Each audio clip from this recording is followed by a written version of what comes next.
We are not fighting any investor. Naye nga tulina okulaba nti Munnayuganda yenna anaapangisanga ennyumba y'okukoleramu agreements zaabwe zikolebwe mu shilling. Kubanga tetujja kubeera na buzibu nti ate dola yalinnye nti shilling naye erinnye bajambuse nedda. Ekyo kijja tuyambako n'okuziyiza speculation. Kyatandikira mu mayumba kati kigeze mu masomero ate kati mpulidde kigeze ne mu mahoteli kati ogula mmere mu dola.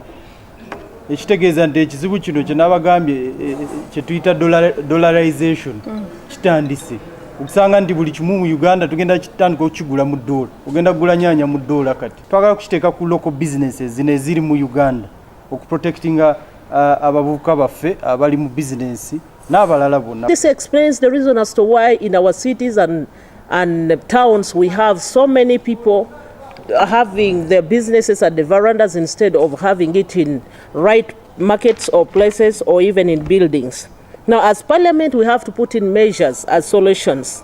And in the first place, we have to have in a policy that protects the business people from paying rent or paying charges of operating business as fixed costs in terms of dollars. This is Kingdom TV.